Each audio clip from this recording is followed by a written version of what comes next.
concept of that. Would they even know how fast light traveled? At that point in human existence, did they even care? So, there are categories that we take for granted that they didn't. But in telling the story, God tells it in a way that folks are going to understand it in that context. Does that make sense? Yes. So, God separates the water from the water. Now there is this space in here. Okay. So third day, we can move on for our purposes at this point. And God said, "Let the waters under the sky be gathered together into one place, and let the dry land appear." And it was so. God called the dry land earth, and waters that were gathered together he called seas. And God saw that it was good. Ooh, there's a thing there. Then God said, "Let the earth put forth vegetation, plants yielding seed, and fruit trees of every kind on earth that bear fruit with the seed in it." And it was so. The earth brought forth vegetation, plants yielding seed of every kind, and trees of every kind bearing fruit, both fruit with the seed in it. And God saw that it was good. Then there was evening and there was morning, the third day. So now what's been separated out? The most basic level. Okay, so land and water. So day 1, day 2, day 3. So now you've had some separations that have created space. Now we've got land, and now on that land we're going to have there is a green one. We're going to have vegetation and stuff and trees and boy, that is a horrible tree. I know. I'm sorry. But those have been separated out. Now the land is separate from the waters. So we've got light and dark, water from water, land from water. Look at day 4. And God said, "Let there be lights in the dome of the sky." There's that dome of the sky then. Is there a dome in the sky? No.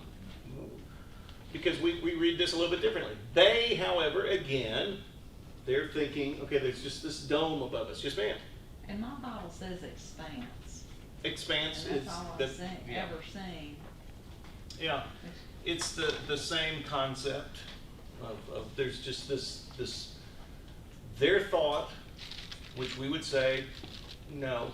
Their thought was basically if you got high enough, everything we see moving in the night sky is inside of something, that you're going to hit something eventually.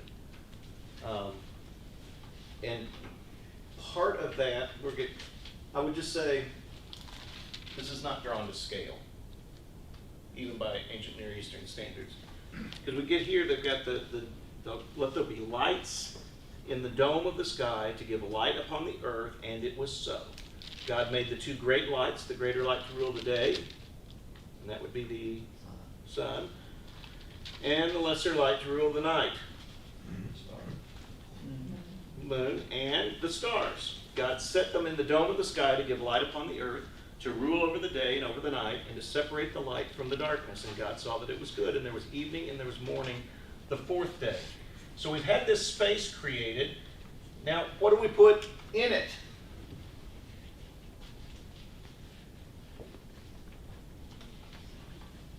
Yeah. Sun, moon, stars.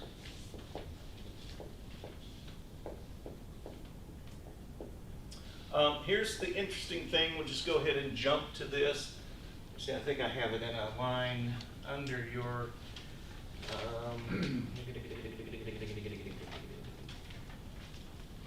I'll get to that later. In a sense, what he's done, as the story is told in Genesis 1, the sun, moon, and stars by many ancient Near Eastern cultures would have been seen as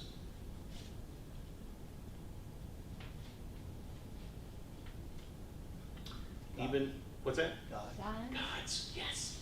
These would have been seen as something supernatural. Okay? So what Genesis has done by day 4 is told us, no. All those things came from the Creator God. Okay? These aren't gods.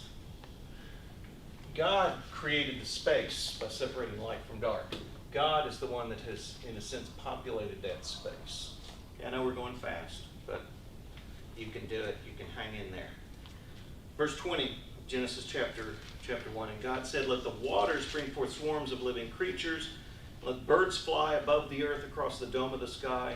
So God created the great sea monsters and every living creature that moves of every kind, with which the waters swarm, and every winged bird of every kind. And God saw that it was good. There's that phrase again.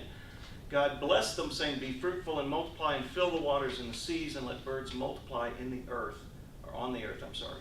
And there was evening and there was morning the 5th day. So in this space now, this space that was created, that creates this living area, what does God put initially? Birds Birds. Fish, and ocean creatures. Yep. Including the ones that they just called, what's the word I'm looking for here? Great sea monsters. Okay. And, I think we can understand that. That's a big one. That one got away, and I'm glad. So those sorts of things. 6th day. Okay. Put my 6 there. And God said, let the earth bring forth living creatures of every kind, cattle and creeping things, and wild animals of the earth of every kind.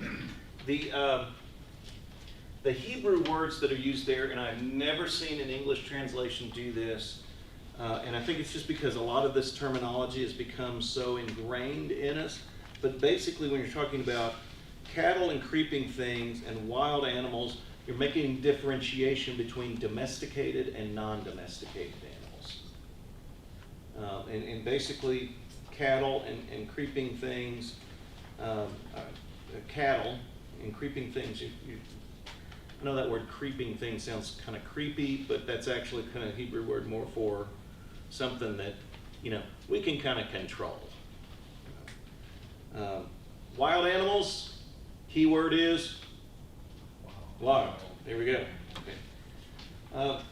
Cattle and creeping things and wild animals of the earth of every kind. And it was so. God made the wild animals of the earth, so every kind and of every kind, and the cattle of every kind, and everything that creeps upon the ground of every kind. And God saw that it was good. Okay, so we're done with day 6. No, this is a big day. Then God said, let us make humans in our image, according to our likeness, and let them have dominion over the fish of the sea, and over the birds of the air, and over the cattle, and over all the wild animals of the earth, and over every creeping thing that creeps upon the earth. So God created humans in his image. In the image of God, he created them, male and female. He created them. God blessed them, and God said to them, be fruitful and multiply. Whoa, where have we heard that? That's what he said in day 5. With all those things he created. Be fruitful and multiply and fill the earth. There's that filling thing again. God said, see, I have given you every plant yielding seed that is upon the face of all the earth, and every tree with seed in its fruit. You shall have them for food, and to every beast of the earth, a green plant for food. And it was so. So wait, everything originally was Good. It was good. And also, they were all vegetarians, giving them plants to eat, not to be confused with veterinarians, but vegetarians. Okay. God saw everything he had made, and indeed it was, very good. And there was evening and there was morning, the 6th day. So, in this case, we've got the land. Now what has he populated in this? What has he filled this space with? Animals and wild animals. Yep. Land creatures and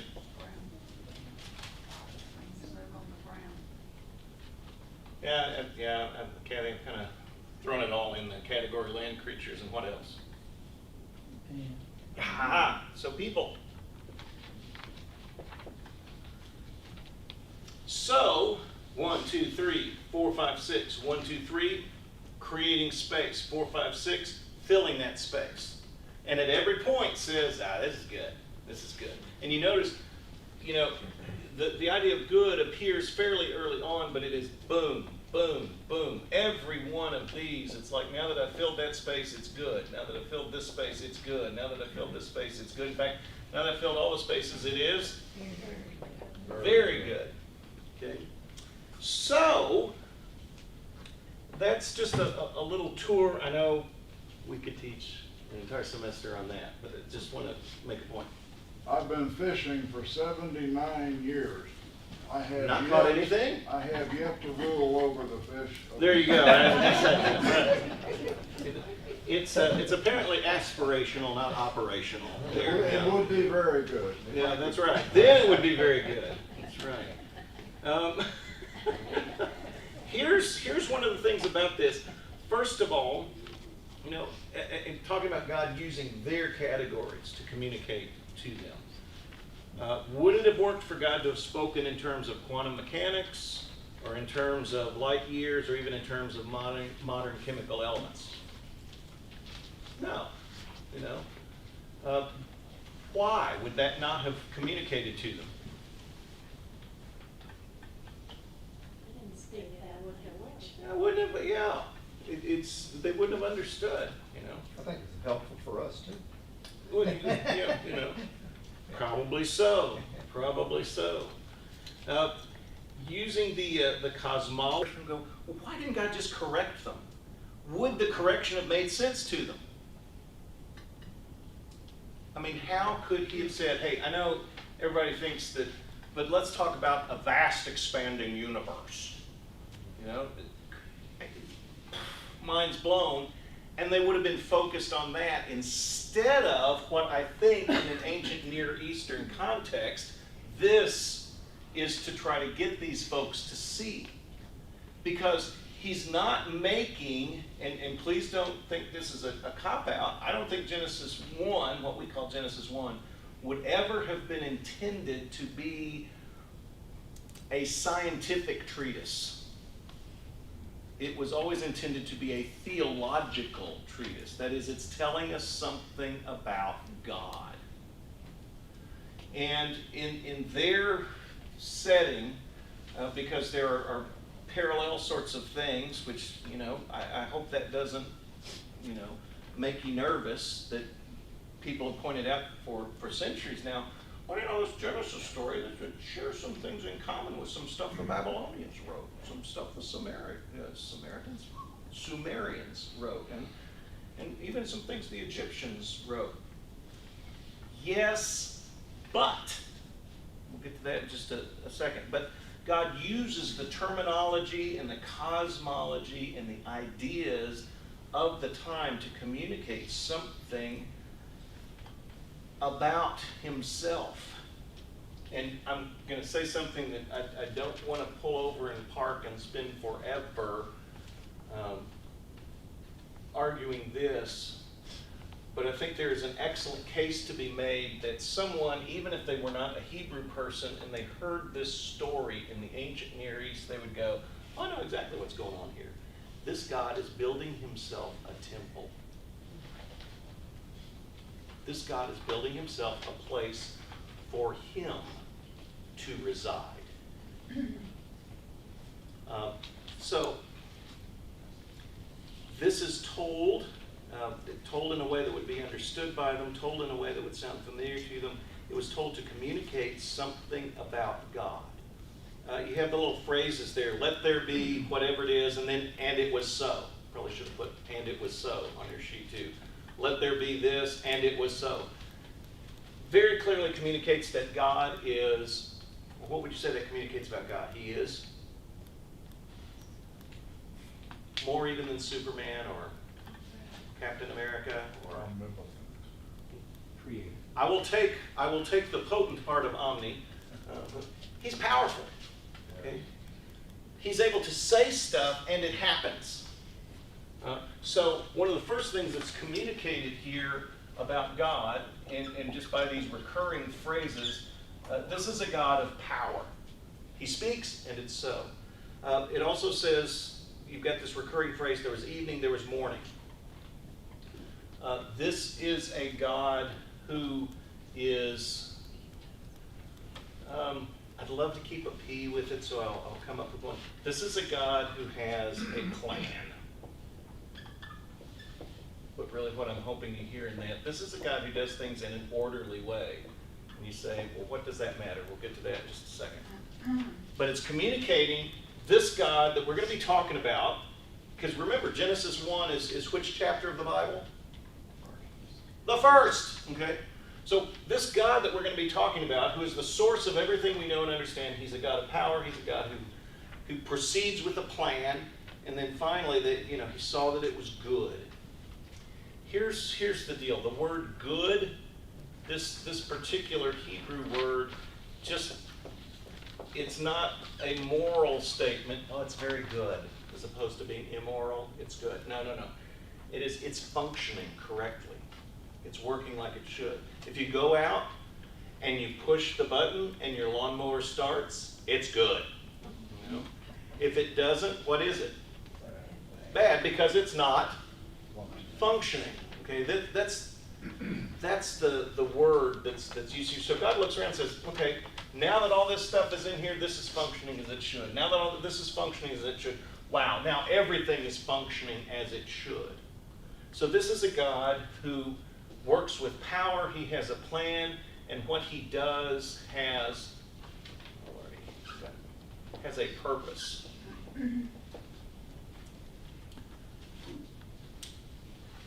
I mean, from page 1, okay, maybe we bled over into page 2. And if you got large print, 4 or 5 pages, I don't know. But right at the beginning, we learn from this story that God has power. God is working out a plan. He's doing things. He does things in an orderly way, a planned out way. He's purposed. And you can say, okay, yeah, well, we know that. Okay, so this story in Genesis 1, told in a way that would be understood by the people in the ancient Near East, told to communicate something about God, and I believe told in conscious contrast to the other creation myths in the ancient Near East. Alluded to those earlier. For instance, the Egyptian, human beings are created when a high-ranking deity cries tears of joy because 2 of his God children who had been lost, you kind of wonder what kind of a God they were, who have been lost, have been found and brought back to him. So he weeps tears of joy, and those tears fall upon the earth and become people. So were we planned? Was it a purposeful act of power? It was kind of an accident. Okay? Genesis 1 says, no.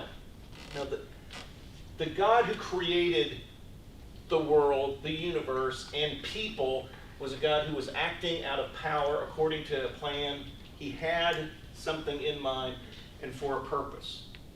If you go to the main Mesopotamian creation story, which a lot of people say, oh, Genesis is just a reworking of that. If it is a total, complete reworking of it, because in there's a war among the gods. Creation comes from, I know you're going to be happy to hear this, creation, and especially human beings, come from the rotting corpse of one of the defeated gods. And so, humans have been born accidentally, according to the Egyptians. Humans are born out of violence, according to the Mesopotamian idea. And are an afterthought, and what do we do with these people? I guess we'll just make them our slaves to serve us, so the gods say.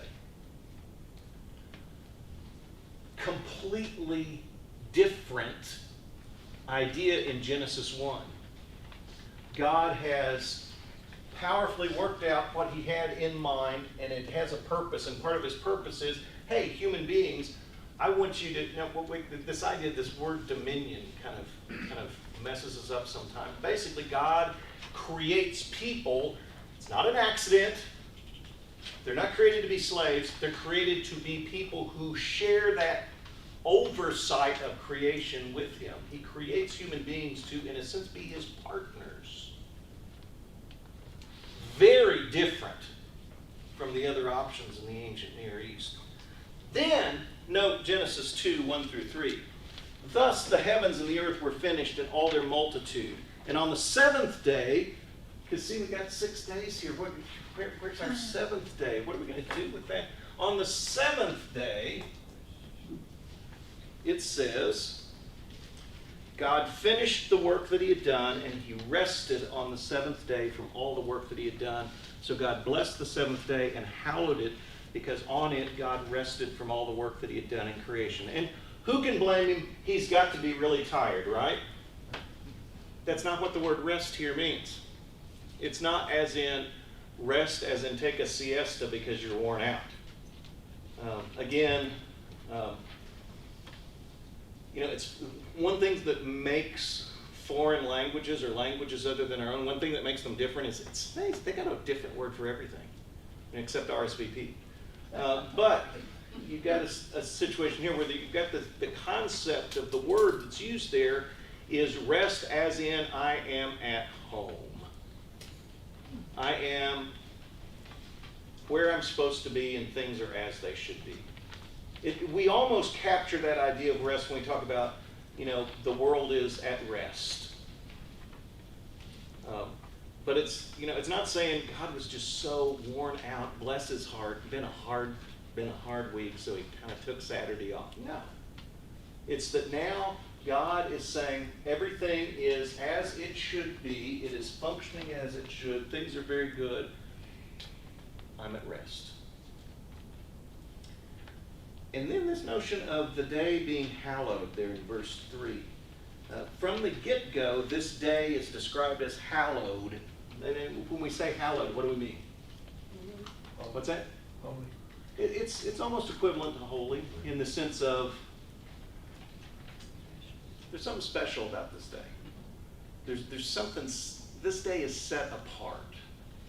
And so right from the get-go, second page of the Bible, you got a day that is set apart, something special about it. And that probably doesn't surprise us, right? Because we know the rest of the story.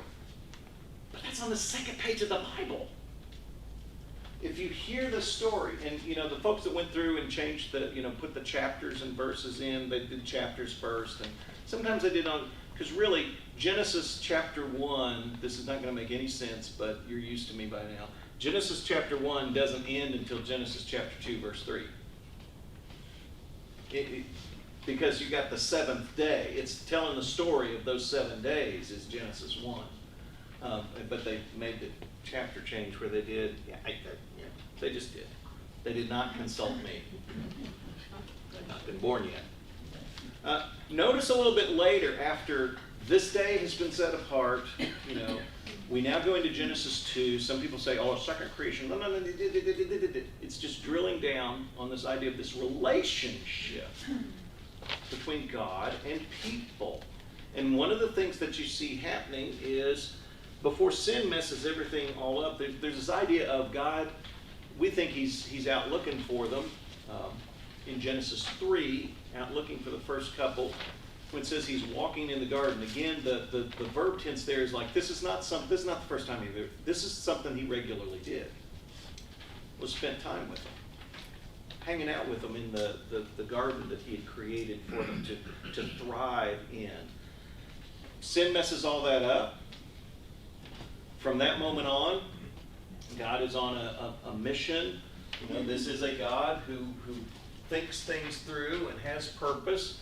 God is going to try to restore all creation to its purpose after they have sinned and thereby kind of messed all this up. It's not very good anymore. In fact, that's one of the things you see in Genesis 3 is everything's messed up. Everybody's relationship, the human beings with God, the human beings with each other, human beings' relationship with all creation. It's all been messed up. God is on a mission after that to bring that back into this place of rest. Things being as they should be. Now, fast forward to Exodus 20. So God is outlining, beginning in Exodus 20. I know when I say fast forward to Exodus 20, we're skipping centuries, okay? Centuries. But we can handle it, okay? We're just doing that for our purposes. They're at Mount Sinai. In chapter 19, verses 5 and 6, God says, okay, I brought you out of Egypt, but you know what? it's still your choice. Do you want to be a holy, a nation of priests? A nation that, in other words, represents me in this world. A nation that is the way that I am connected to the world, so that through you will flow the things that bring this world back to the way it is supposed to be. I'm not going to force you. Do you want to sign on to do that?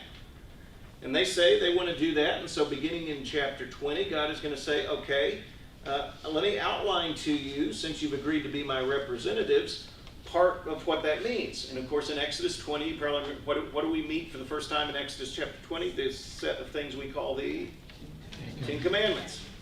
Which, interestingly enough, in the text there, it only calls them the 10 Devarim, the 10 words of God. Kind of an interesting idea. Now, here's things you need to know if you're going to represent me in this world. Here's what your life needs to look like. And of course, the 10 Commandments are just the starting point here. But here's one of them, verses 8 through 11. Remember the Sabbath day and keep it holy. For 6 days you shall labor and do all your work. But the seventh day is a Sabbath to the Lord your God. You shall not do any work, you, your son or your daughter, your male or female slave, your livestock, or the alien resident in your towns. For in 6 days the Lord made heaven and earth, the sea and all that is in them, but rested the seventh day. Therefore the Lord blessed the Sabbath day and consecrated it.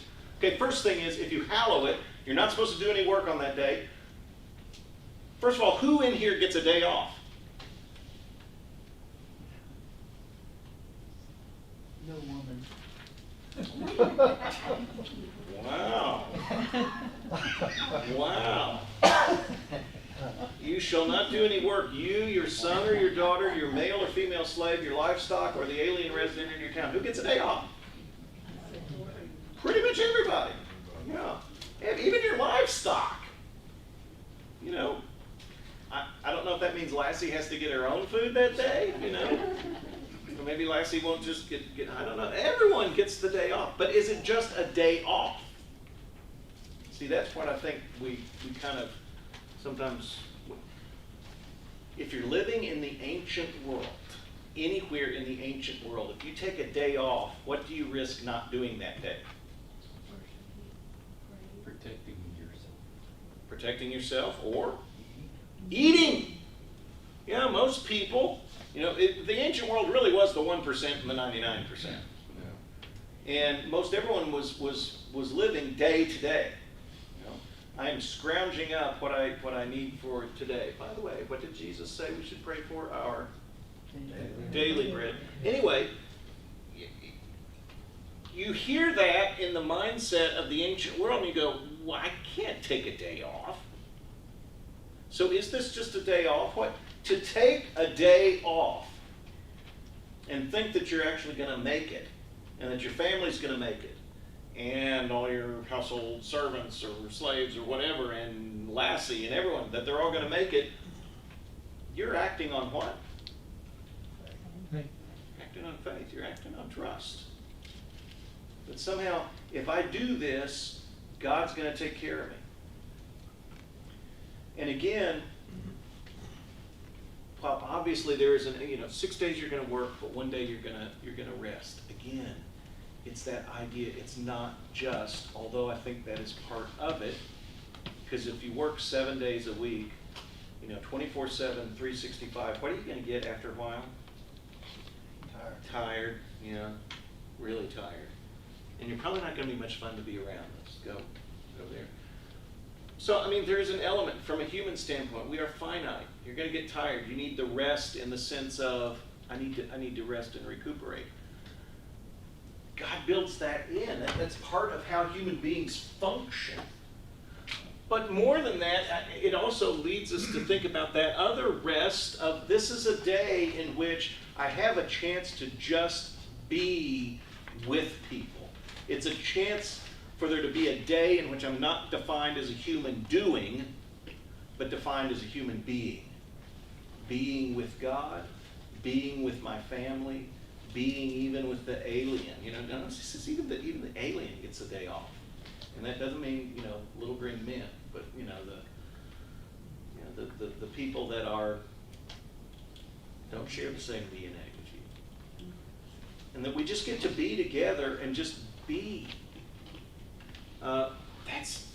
That's a really, this whole idea of the Sabbath being an act of trust and expression of a trusting relationship. And as such then, the Sabbath is a preview of coming attractions for what's going to happen when God gets everything back the way he intended it to be. Because what did God do on the seventh day? And you notice there in Genesis, it doesn't say, and there was evening and there was morning the seventh day. That day is meant to just go on and on and on and on and on. And so when God gets things back to the way they're supposed to, we anticipate that. Israel is asked to anticipate that by every week, we're going to take a day off. And you think about, can God provide for us? What did he do when he was providing the manna in the wilderness? What happened on Friday? They gave twice as much. They got twice as much. He was training them over that time. You can trust me. And this day is a chance for you to express trust that I'm going to take care of you. And it's a day to anticipate what life's going to be like when we finally can get it all back the way it's supposed to be, the way it was intended to be, the way I had planned it to be. Now, at this point you're going, first of all, it's too hot in here. Secondly, what on earth does this have to do with anything, Greg? Let alone happy holidays. I'm going to argue, and so I'm going to go ahead and throw this card down on the table right now, but then we'll go through the next few weeks walking through this. I'm going to argue that what all of the holidays, by the way, holy days, that all of the holidays, holy days, God set up for his people in the Hebrew Bible were meant to be moments to practice trust in God and to experience just a little microcosm to experience what it would be like when everything is set straight again. And so it served as a reminder. Wait, this is who we are. We're supposed to be people who are representing God in this world and helping him in his project of moving the world back to the way it was intended to be. No, God did not intend, for us to continue to have the cosmology and the science of the ancient Near East, but he spoke to them in their language to say, this is what life's supposed to be like. Relationship. Solid relationships with other people under the umbrella of solid relationship with me. And we lost that. We messed that up. Thank you, Genesis 3. But maybe we can get a little taste of that once a week and a few times out of the year for a whole week. We can get a taste of that, and it will remind us what our mission is. It will remind us of what our goal is. And that seems to be what God is communicating to his people. The second question for us is, second task. First task that I have is to kind of show you that that's so as we move through what some of these different holidays represented. But the second question is, so what? What does that mean for us? I'm going to suggest part of what we're going to be doing is figuring out how do we, as this whole idea of these different holidays under the Hebrew Bible, are we required to celebrate them anymore? I'm going to go ahead and say no. But what do we need to carry forward for ourselves from this idea that we need to be a people who stop periodically to remember who we are and to remember where we're going and to make sure our bearings are where they need to be and what that means for us. So we'll be working through that. I think you might still be able to make it. I don't know. Anyway, all right. Any questions? Yeah, or comments? Yeah. Tomatoes to throw. Like you were saying, these holidays gives a taste of what what God wants us in the end, and so is, I think, the church is just a microcosm of what our eternal reward would be if we lived like we were supposed to live Yep. as Christians and treat each other with love and caring for each other and all that. It's just a taste of what we're supposed to be like. I think you're right. I think you're exactly right, Joe. You know, we've got to, Israel had built into their calendar these reminders. And God put them in the form of, you know, we're maybe nervous with the church people, were probably not too nervous with it, but, you know, they were even commands. Oh, this is a requirement. Maybe it's not speaking too strong. I say it's a requirement for us to be people who are finding ways to figure out how we're going to be God's representatives in this world, and intentionally creating times and spaces where we're reminding this is, as Joe says, this is who we're supposed to be. Any other thoughts? Let's give them. It's also a reminder of how important it is to maintain your relationship with God. Oh, absolutely. And Yeah. this gives you the opportunity, Yeah. this day of rest. Right. And that's what we're going to see is at the core of all of these festivals, holidays, holy days for Israel, it was supposed to be, I mean, first of all, remember, we're talking about people in the ancient Near East, so they cannot, get, the voice of James Earl Jones reciting the King James Version, on their players. Now they're needing these constant reminders. Okay? And I'm just going to argue that maybe our reminders are different, but we need those reminders too.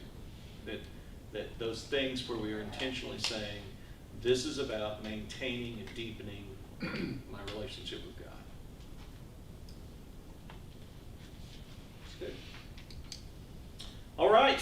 Well, I promised to let you out. Oh, there it is. It's 2 o'clock. It's on time. All right. We're out of here. You guys have a great rest of your day. I'm hot. I got to get out of here. She has still got that cough. Does she? Good trip. Good trip. Good weather. Hey, Terry. How's the kids? Yeah, doing okay, I guess. All right. Yeah. All right. We all survived. Hey, brother.